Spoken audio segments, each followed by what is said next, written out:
दरअसल बात यह है कि मैं आपसे ये कहना चाहूँगा कि अभी जो बात चल रही है मौलाना की, तो उन्हें मौलाना को बुलाया गया था और मौलाना पहुँचे हैं और मौलाना ने खुल करके इस बात को कही उन्होंने कि भाई आप अगर टिकट देंगे मैम से हम चुनाव लड़ेंगे, ना भी देंगे तो भी हम निर्दलीय चुनाव लड़ने का काम करेंगे। और वो बहुत मजबूत है मौलाना अब्दुल्ला सलीम चतुर्वेदी साहब। और मैं आपको एक बात बता दूं कि मौलाना सलीम चतुर्वेदी साहब को बहुत हल्के में ले रहे थे और अख्तरुल ईमान साहब को ये नहीं पता था कि आलिमों का मर्तबा क्या होता है। अगर वहाँ से नहीं हो करके मौलाना अब्दुल्ला सलीम साहब को अगर दूसरी जगह से कहीं से टिकट मिल जाता तो बेहतर नहीं होता। मौलाना नूर साहब जरा संजीदा हुई है जी। वो अभी टिकट नहीं बटा है, उससे पहले वो रिजाइन कर चुका पार्टी को। असल में बाईसी अमोर सब तरफ के लोग हम लोग बाईसी अमोर पूरी दुनिया सुनिए जी, अल्लाह हाजिर है, अभी तक वहाँ के टिकट का क्लियर ऐलान नहीं हुआ है कि किसको मिलेगा जी। तो वो कैसे रिजाइन कर दिया है? बहुत अब रिजाइन कर दिया तो हैदराबाद से जो टीम आई हुई है वो कह रहे थे कि वो रिजाइन कर दिया तो हमारे पास मुतालबा क्या होगा उसका? क्या बात कर रहे हैं? वो आलिम के बेटे हैं अख्तरुल ईमान साहब। देखिए, आलिम के बेटे होना और आलिम होना ये बहुत अलग चीज़ हो गई, ठीक है ना। और मैं आपसे यही कहूँगा कि अगर वो आलिम के बेटे हैं तो उसको उलमा को इज्जत और कदर करने की ज़रूरत थी।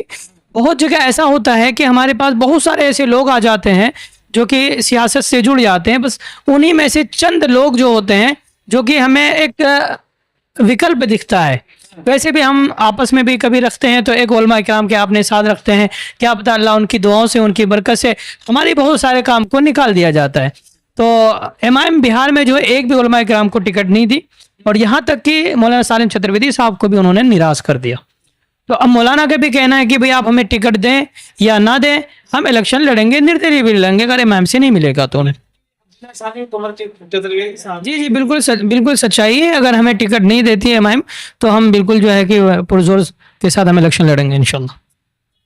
मतलब खुल के इलेक्शन लड़ेंगे? जी जी, बिल्कुल खुल करके बात है। और तो बहुत गंभीर मामला होने वाला है फिर जो कि हार्ट का।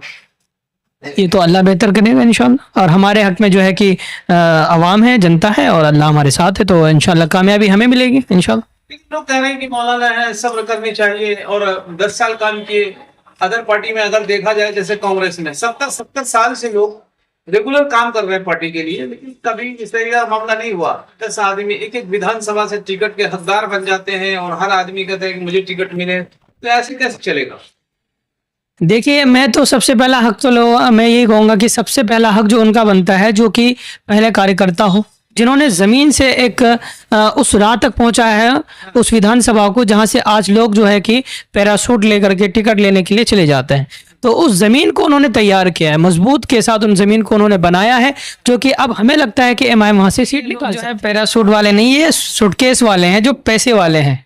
पैराशूट वाले नहीं है, सूटकेस वाले हैं और ये पैसे वाले हैं। तो अभी जो है कि पैसों पे जा रही बात, ठीक है। तो पैसों पे जहाँ बात आती है तो आपको पता है कि होना क्या चाहिए। आदिल हसन आजाद साहब ने कहा कि हम आज अगर हमें पार्टी कहते हैं कि चुनाव नहीं लड़ना है, बलरामपुर से जो अभी घोषणा की है पार्टी ने कि हमें अगर अभी भी मना करते हैं तो हम नहीं लड़ेंगे चुनाव, तो कि चुनाव लड़ना ही नहीं होता है पार्टी को आगे बढ़ाना, पार्टी के लिए काम करना होता है। पार्टी के किसी भी मुकाम पर रह करके काम किया जा सकता है। देखिए, आदिल हसन की बातों में जो है ना, जो मैंने आपसे इससे पहले भी कहा था कि आदिल हसन साहब जो हैं, जो बोलते हैं ना वो है नहीं। जी हाँ, जो बोलते हैं वो है नहीं और जो करते हैं वो बिल्कुल ग्राउंड रिपोर्ट में नहीं आता है, ग्राउंड लेवल में नहीं आता है। सबसे बड़ी बात मैं आपको बताऊं, आदिल हसन साहब जो है ना बोलते हैं पर इस काबिल वो भी नहीं है, ठीक है ना। क्योंकि उनको जो है ना, जब टिकट वितरण करते हैं ना, उनके पास बेशुमार पैसे आ जाते हैं, फिर वो इलेक्शन लड़े या ना लड़े कोई फर्क नहीं पड़ता उन्हें, पार्टी के लिए। बहुत बड़ा आरोप लगा रहे हैं। जी बिल्कुल आरोप लगा रहा हूँ मैं, बिल्कुल आरोप लगा रहा हूँ इस बात का। क्या लगता है कि अब्दुल्ला सलीम साहब को अगर एआईएमआईएम दोबारा से अगर लेता है, फिर वही शर्त होगी कि अब्दुल्ला सलीम साहब को टिकट दे तो फिर पार्टी में रहेंगे, और टिकट अगर नहीं दिया तो फिर निर्दलीय चुनाव लड़ेंगे? बिल्कुल बिल्कुल ये बात हकीकत है और बिल्कुल हकीकत है, और हम इसी चीज पे काम करेंगे इंशाल्लाह। तो बड़ा नुकसान हो जाएगा भाई विधानसभा को। अगर नुकसान फायदे के लिए तो उन्हें भी सोचने की जरूरत है ना। हम कब तक सोचे, हमें 11 साल से लेवल पे हम मेहनत कर रहे हैं और आज भी हमें निराश किया जाता है, तो फिर हम किस चीज़ पे करें। कम से कम एक आलिम दीन को इसमें मोहब्बत की निगाहों से उन्हें देखने की ज़रूरत है, इस पे एक बार उनको जो है कि मौका देने की ज़रूरत है कि हाँ चलो ठीक है, आप भी एक बार मौका लें, फिर अगले बार नहीं जीत पाते या कुछ और बात होती तो फिर जो कि अलग बात थी, पर हमारी तो बिल्कुल जो है कि जो कि 8 से सीट मौलाना के हक में है और मौलाना सीट निकाल सकता था। मौलाना के पास पैसा नहीं है, कहाँ से सीट निकाल सकते थे? आप लोग बार बार यही बात कहते हैं कि सीट निकाल सकते थे। नहीं देखिए, पैसों की ऐसी बात नहीं है, इलेक्शन में पैसों की कोई ज़रूरत नहीं पड़ती है। इलेक्शन में जो है कि मोहब्बत की ज़रूरत पड़ती है, लोगों की दुआओं की ज़रूरत पड़ती है, लोगों की वोट की ज़रूरत पड़ती है, पैसों की ज़रूरत नहीं पड़ती है।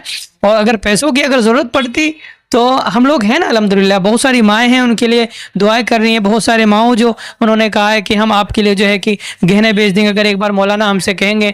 तो हम जैसे मौलाना जो है कि जो हम लोग मदरसे इस्लामिया पढ़ाने वाले हैं, बहुत सारे हिफ़ाज़ इकराम जो इमामत करते हैं पूरे मुल्क हिंदुस्तान से, वो चाहते हैं कि हम मौलाना को डोनेशन देंगे और मौलाना लड़े, क्योंकि हमारे लिए एक आइडल है हमारे मौलाना, एक सलाहियतमंद हैं और बोलने का एक अखलाक और बोलने के एक जो उनकी बातों की स्पीच हम देखते हैं और आप लोग सुनते भी हैं, माशाल्लाह बहुत बेहतरीन स्पीच है। और इसी बात का जो है ना अख्तुल ईमान साहब को डर है कि हमें इस पद से ना निकाल दिया जाए ताकि अब्दुल्ला सालिम चतुर्वेदी को बिठा दिया जाए, तो वो हमेशा डरते हैं और आदिल हसन साहब भी डरते हैं। क्योंकि आप कबल देखिए, जब से बिहार में पार्टी आई है आज तक और अब तक आदिल हसन साहब और अख्तुल ईमान के अलावा तीसरा बंदा किसी को बेहतरीन विकल्प नहीं दिया बिहार के अंदर, कोई बड़ा पोस्ट नहीं दिया उन्होंने। अपने आगे लोग जो सपोर्ट करते हैं कि चलो हमारी हक की बात है, हमारी हक की आवाज़ है, पर मैं समझता हूँ कि ये बिल्कुल हक की बात नहीं करते हैं, ये फजूल बातें करते हैं, लोगों को बरगलाने की बात करते हैं। और जब ये वक्त आता है कि लोगों को कि हम आप पार्टी में जुड़ करके काम करेंगे, तो जोड़ने की बात नहीं करते हैं, ये ख़त्म करने की बात करते हैं। और अगर ऐसे ही हाल रहा बिहार में, तो जैसे पीस पार्टी ख़त्म हो गई, मैं वैसे ही कह रहा हूँ कि MIM पार्टी पूरे बिहार क्या पूरे मुल्क से ख़त्म हो जाएगी।